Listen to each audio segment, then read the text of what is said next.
Okay, day 107. Not in Liberia. That's 63. Day 63 on Liberian soil. Day 107 from like New Year's Day when I finally was like, okay, enough's enough. We're gonna start going public with this. So as we continue to appeal to you guys, the court of public opinion, I just want to say thank you. So I don't know exactly how much money was donated to the kids' rent over the last 24 hours, but I know that it was pretty sizable. Some people sent me money directly from Venmo.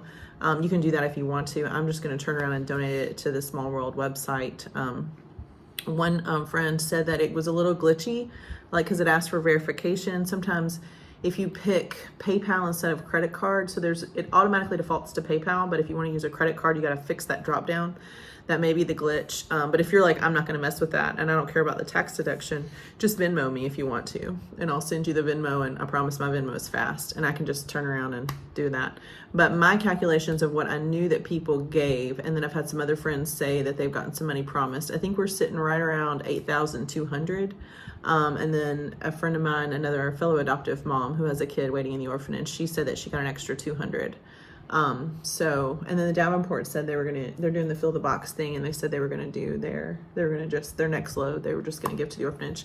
They're doing, like us, they're doing the fill the box textile drive in Tennessee.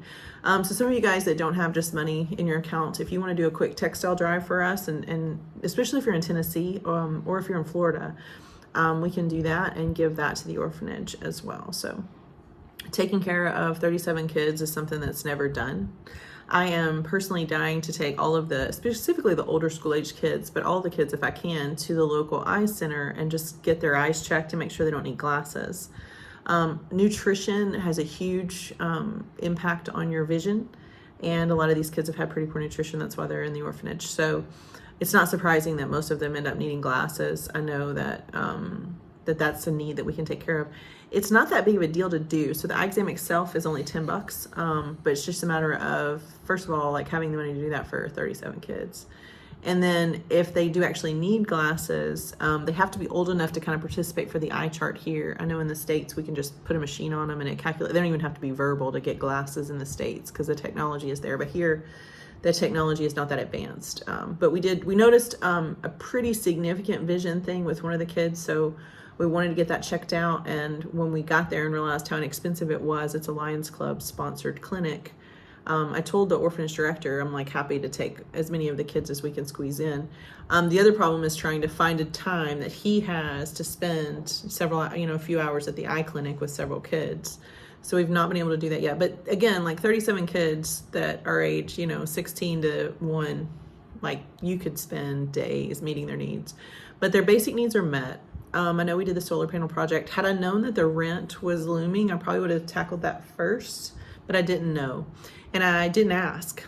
So I'm sure the orphanage, the agency director in Tennessee, I think he's just glad we're here. He's not going to ask us for money or tell us maybe what he needs. But when I did ask him, he did say that was something that was on the plate. Now, it's not like, we don't think that the kids are going to get like evicted. I mean, obviously we don't know for sure what a landlord would do. They think the landlord should work with them, but we don't want them. Most of the time when a landlord works with you, it's like for an extra $100 or for an extra $1,000, you can wait, 3 more months to pay me. And we don't want to incur unnecessary expenses if we can ask the court of public opinion to support these kids. So. Yeah, and that remaining amount is a yearly lease. So once it's paid, they'll be good for another full year. Mm-hmm. So they have an agreement to live in this house for 5 years, and every year they pay $9,600 to cover the entire year. So it's done. So when they make improvements like painting things or fixing things or whatever, and even the solar panels, like paying to install it was a little bit, a little pricey. Ended up being about $450 total to get it installed. But they can also, if they ever do have to leave, then they can take the solar system, the panel, all of it with them. So it was pretty cool to go there yesterday. I know we talked about that in our video yesterday a little bit. To go there and see everything working, and eat one of the nannies used the oven with the power, the oven that we gave her. And the oven is like this huge, basically toaster oven, but it's pretty cool. She made us coconut bread. One of the little kids that sometimes is I can just tell she's tired. She seemed to sleep better, and they didn't have to sleep in the darkness anymore. I was, one of my kids borrows my watch whenever they take showers, because sometimes the power will go out here for like a couple minutes and the generator kicks on. But I was in the bathroom myself and the power went out and the door was closed and I didn't have my watch, and it was like a little creepy because I could not see my hand in front of my face at all, and it was really dark. And so when you think about 37 kids dealing with that, it's pretty impressive. But a lot of people have asked, why is the orphanage having money problems now? So the reason they're having money problems now is that they typically average like 20 kids adopted every year. Like that's kind of their average. This program started in 2017. They had some lulls during COVID, but they kind of made up for it the year following. So, I mean, the throughput here, one of my friends adopted a little boy, and she was already adopting a little girl, but was licensed for 2. So she added on. She had like considered 2, but kind of got, it was the longer story as to why she was licensed for 2. But the shorter version is she was still licensed for 2 and all of her paperwork was done, but to add him on as a new adoption so that she could get 2 instead of 1 that she had planned, took 7 months start to finish. And it honestly could have been done in 5 months. So we know that once this police investigation is lifted, that the Liberian government is capable of quick throughput and that the U.S. Embassy is capable of quick throughput.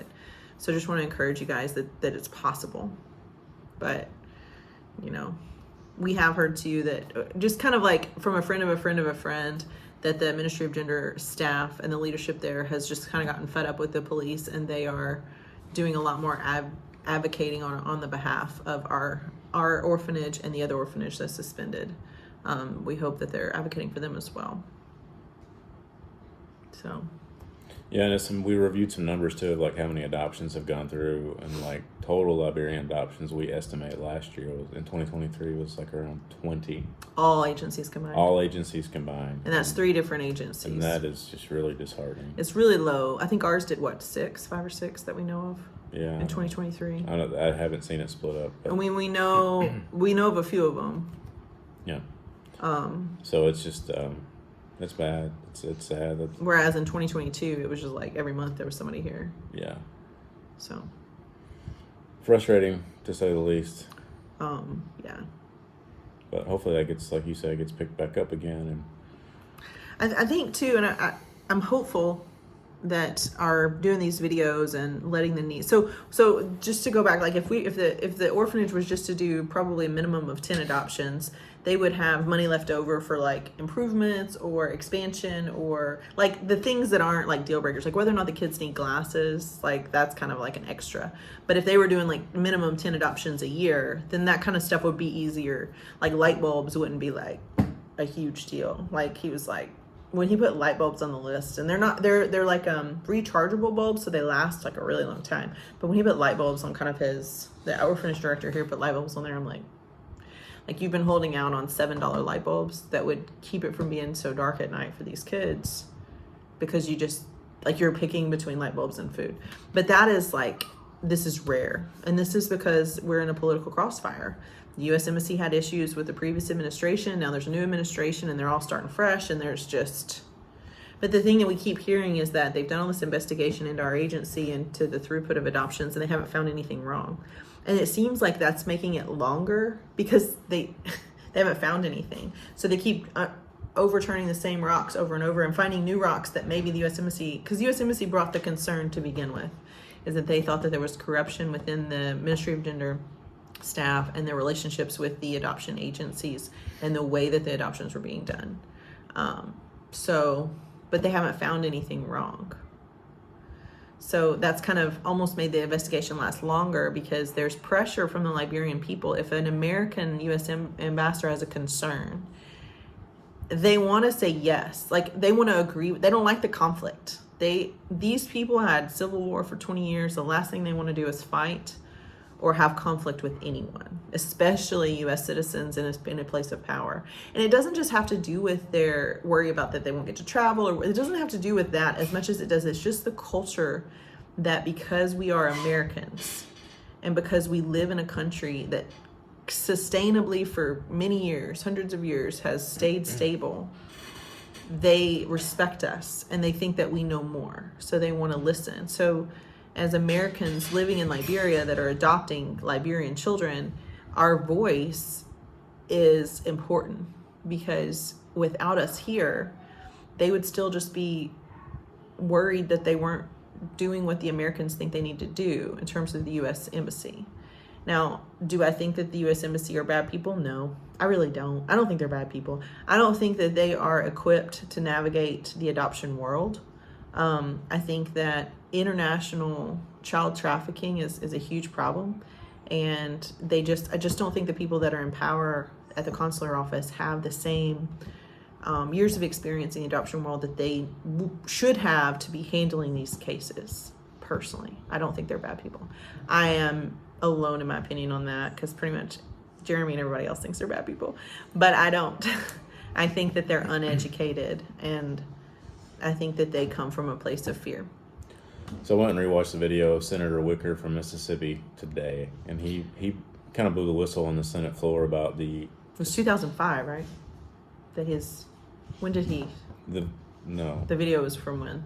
I think it was like 3 years ago. Okay. So he kind of plotted out the fact that in 2004 there were 23,000 international adoptions from U.S. citizens, and in his latest numbers were from 2019, and that was a little less than 3,000. It had declined that much, and we know that total worldwide international adoptions by U.S. citizens was like less than 1,500 last year.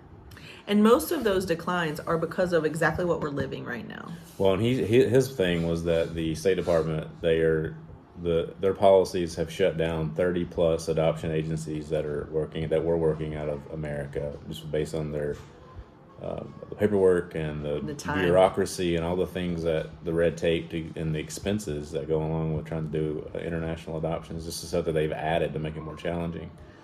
So clearly, like, we as Americans and most of the population have a heart for these kids and have a heart to bring them home and let them live in the States, but our government's not making that easy, and that's frustrating. So what we're asking you guys to do as the court of public opinion to combat the corruption and the inconsistencies and the lack of what's happened is all of these concerns. Every time somebody has a concern, it costs time. So what we're asking and basically desperately begging and pleading with you is to help us pay this rent now, because it does a lot of things. Number one, it takes the stress and pressure off of this agency in Tennessee to sustain this program independently with no funds. So that's one thing that it does. But the other thing that it does is it speaks very loudly from the American people that we disagree. And like, to the point that we're willing to fund it longer. So the reason we're having to pay this rent out of a separate, pot, so to speak, of all the people that have extra $5 is because of the bureaucracy and the political problems. But as Americans, if we continue to, every single time they present something new, not only do we raise our voices, but we open our pocketbooks and say, no, you're not going to just continually use your politics to shut everything down because you're scared that this could be trafficking. Either you look into it and make sure it's not trafficking, or you get out of our way. But you can't just delay. And the longer you delay, the more resources we'll come up with. And then when it's time to vote, we'll vote differently. Well, and the frustrating thing is these people making these decisions are unelected officials. So they're not even elected. But they're still accountable to the these scenarios, executive office. In these scenarios, these agencies are not doing trafficking. There's no money.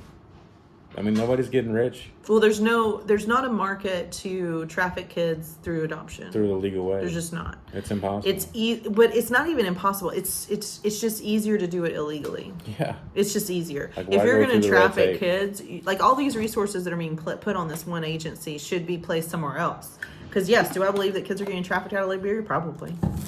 I mean, I don't see. It's pretty easy. Liberia admits it themselves. They have street children there's so many homeless kids that they're just there to be picked up, and it's heartbreaking. So if you're looking for traffickers and you're looking in the adoptive parent realm, it's not here. It's just because you can make more money doing it outside of these avenues, if that makes sense. Well, when we go to the homes and we see the people that work there, like, that's the thing that just blows my mind is like the accusation of trafficking. Nobody's getting money.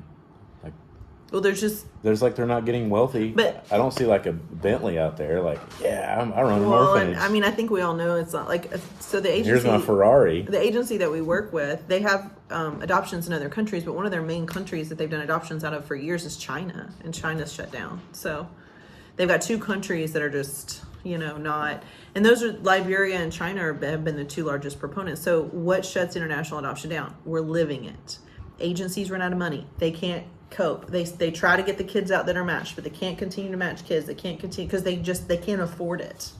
But as American citizens, I think number one, we need to step in this gap and pay this rent.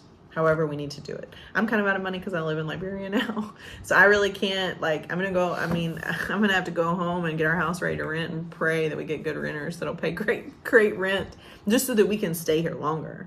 So, like, if I could just pay it myself, I would totally.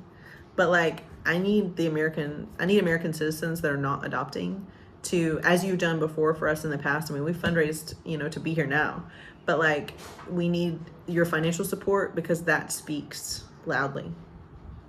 And it helps the agency to take a breath, because sometimes I think this is just my speculation, I don't know if this is true or not, but when we speak with the agency director in Tennessee for our adoption agency, and we speak with the orphanage director here in Liberia, their level of discouragement and frustration, and I don't want to say hopelessness, but helplessness to get this process going is like, it's so sad just to see like the concern and the like, because they've never had to deal with this before. This is an easy program because it has a lot, because it's efficient.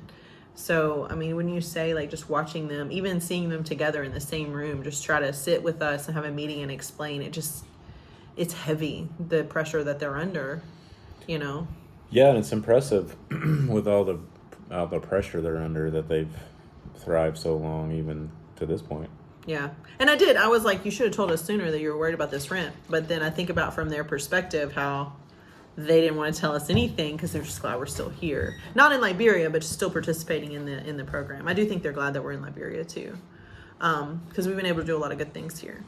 But as we continue to try to be the voice for the kids that don't have a voice for themselves, we need more help, for sure. Yep. So if you know Joe Biden, I don't think he reach can help. out. I don't think he can help. Condoleezza, somebody. So, and now, now that we're dropping drones, we're dropping, we're doing bombings, and we got things going on in Israel now, and like now that that's happening, that is not going to help with our safety. That's not going to help with anything in Liberia. That political unrest, and then that's coming to America has a role there, There's one way or another. But what's scary is that there's going to be retaliation from Israel, and that who knows what they're going to do at this point. So it could totally get out of hand. So, but I think like the world is supporting. They've kind of isolated Iran from what it sounds like because they're just all of a sudden attacking. So when I said 40,000 adoptions to 1,500 adoptions, the lady that does our home study, so she's a social worker that comes to our house once a year and makes sure that we are able to adopt Liberian orphans. She said that they used to do 40,000 international adoptions at one point, and now they've dropped to 1,500. And I think part of her number was home studies being done. Like, how many home studies were they having to do? Like, how much was their company doing? How much was happening internationally? How much was the U.S. actually doing? And so that 40,000, I think, was more home studies maybe than actual adoptions. But even 23,000 that we're seeing on the statistical realm. In the 90s, there was a huge increase in international adoption. And that's, this is why programs shut down, is that not enough people that are voting that have the financial resources to say, no, we're not going to let this happen, know what's happening. Like, Americans don't know, because I didn't know that it was this bad. No. But there's 20 unmatched kids at that orphanage, and I've gotten quite attached to each and every one of them. And so we're not just going to take our kids and go home. We're not going to leave here without our Liberian kids, other than, we'll make a few short trips home back and forth to get what we need to survive. But we're not going to, our family will be here until it's complete, and then we'll travel home together. But we're not just going to do whatever it takes to get out and just... Well, if our house is rented, we might just have a paid for vacation. Start looking at Liberia real estate. Yeah. Yeah, it's not so much of a vacation. And I dread going home and like leaving. So I'm going to have to go home and leave our entire family here and prepare our house for renters. I'm going to have to take down my external Christmas lights that are still up, for goodness sakes. I joked with the Bruces last night that, so the orphanage has two houses. It's not Rachel's style at all. Two structures. And like, I mean, we could find a deal like that, 2 houses with a security fence. That's, right. For, you know what, that'd be $400 a family a month. That's pretty sweet. But we'd have to add like solar panels, air conditioning, water pumps, well. We'd have to add a lot. That's okay. It's way cheaper than what I've spent at the Tropicana. It's true. Although we love the Tropicana, they did give us a little better deal. yeah. They're starting to feel sorry for us, I think. Yeah. They came in today to look at our internet, and I was asleep on the couch. Oh, yeah. I didn't even wake him up. I'm like, just letting him in. It's working. Sat up like a zombie, like, oh, hey, guys, what's up? So when you guys are done watching this video, go to the description and click on the link that says Small World Adoption. Go to the drop down for Small World Children's Home in Liberia, and donate like $5 or $10 there. And then we'll keep you guys posted on how much more we need. We have 14 days to come up with that money so that there's no question of security of them not having to move. We'd certainly, I mean, even if the landlord works with them and it just charges them more money, that's not what we want. We don't want this to cost more if we can come up with it quickly. The moving cost too. We don't want them to have to do that. So. And the noonday show is still going on too. I know there was a purchase today. Sweet. Thank you, Anna. There was purchase today, and so that is going to go. So all the commissions there, I'm just basically when the commissions roll into my checking account every week, I just send them over to Small World. To that same drop down. If you're not comfortable with it, or the website glitches for you, or you're just like, I want to know for sure, you can always or it's quicker for you to Venmo me rather than enter in your credit card. You want to Venmo me like $5, $10 or whatever, then let me know. Just send us a message on Facebook, or just comment in YouTube, and I'll reply to you with a message with our email, or Instagram, or wherever you see this. Then you can do that, because it's just. And I just don't think you guys understand how, like, the staff at the orphanage are scared. Like, not just for their jobs, but for these kids. Like, what are they going to do if this doesn't work out? I mean, this is a Band-Aid. But if these adoptions don't start happening, then they're not going to be able to pay their staff. They're not going to be able to feed the kids. There's going to be all kinds of problems. And what will happen if they continue to dwindle like this is that they will just not take any more kids in and just try to keep the kids that they have alive and get them families, and just dwindle down until there's no kid left, or until the remaining kids age out.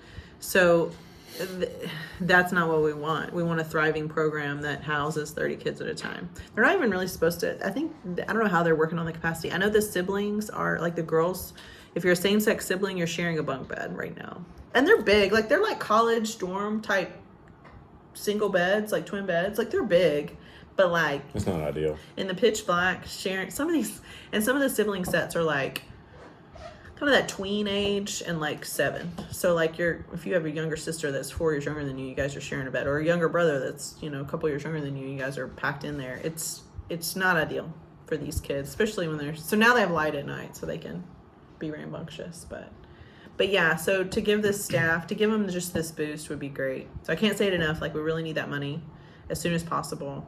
Put it to rest, and then that way, because there's going to be other things that come up. There's some legal fees that'll be coming up for the agency itself, especially if they decide to pursue. We want them to have the freedom and the financial stability to pursue legal action against those that have wrongly accused them, if they choose to go down that road.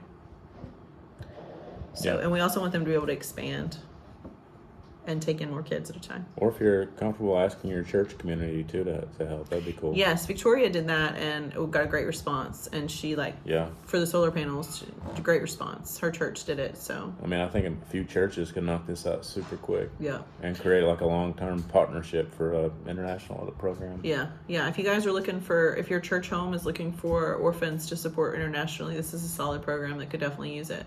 This one in Nelson's, the Hobie International, the Hope of Blessing International orphanage that doesn't do adoptions, but they are an orphanage for Liberian children. They have a plan to build out that they could definitely use some more sponsorship.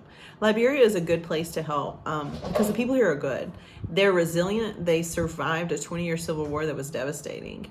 They are 20 years post civil war.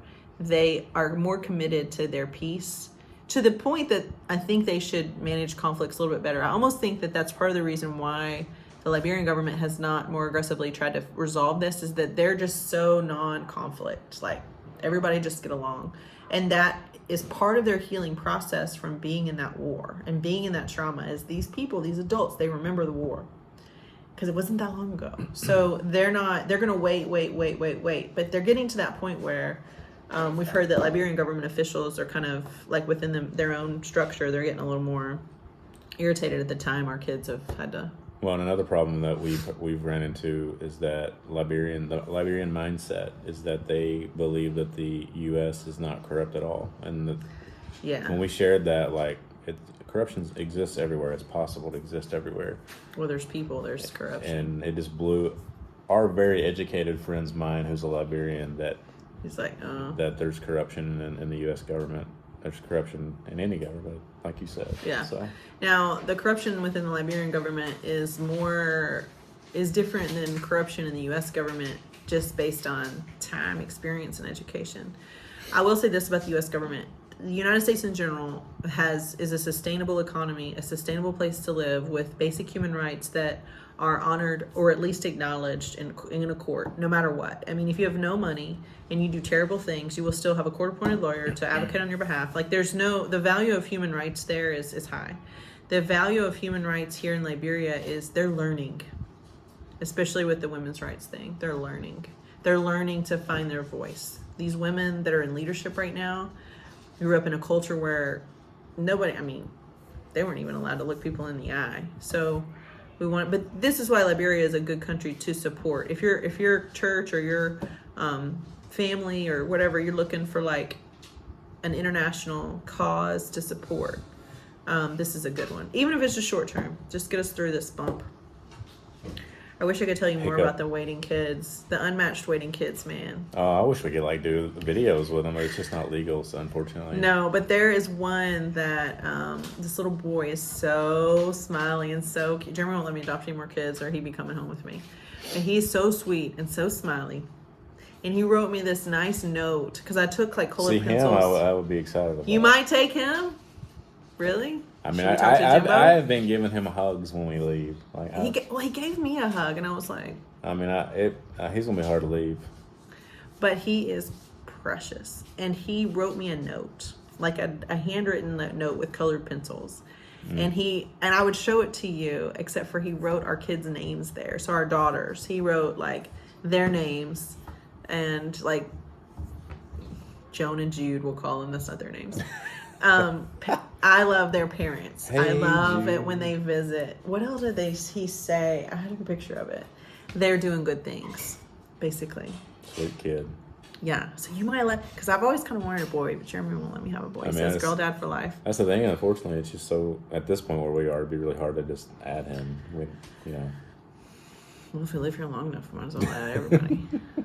But yeah, I would take him for sure. And there's several of them that I would take. Like several of them. Like they're co-director, like with Albert. Good kids, maybe. I need a gig. We're gonna have to talk more about that kid. But he's so sweet, and he gives me a hug, and he's so happy, and he's so grateful. And he kind of had a little thing going on, like medically when we got there. It was really simple, but he had a little thing going on medically. He'd been to the doctor, and they were taking care of him and everything. But just because I know about medical stuff, because I'm a physician assistant in the ER, so like I looked at him and I was like, how long is that? Like I was asking some questions about it. It's nothing major, nothing crazy, but I was like, then they told me like he went to the doctor and everything.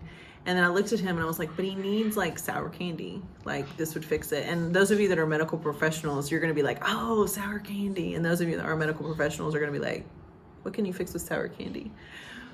Google it, but don't talk about it because I probably should. But it was like one of those things where I was like, he needs sour candy. So I bought this huge bag of sour candy. I gave it to the staff there and I was like, continue what the doctor told you to do, but he needs this 4 times a day because that will really help with what's going on. And they gave it to him and he was so pumped because after like 24 to 48 hours, he was like 60 to 70% better.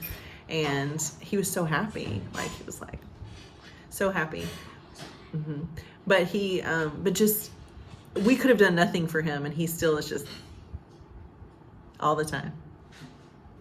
So it's hard. And there's another one, a little boy that is going to be hard to, all of them really, but one of them is just very respectful and he's very serious, very respectful, very like, very patient. When these little kids will be like throwing things, like hit him in the head, he just keeps doing what he's doing. He doesn't lose his temper, he doesn't get mad. He's just very like, so pretty cool.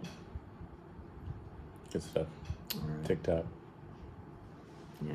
Sorry the video's so long. And those of you that watched till the end, thank you. Yeah, thank you. Okay, that's all. All Love right, you. Love you.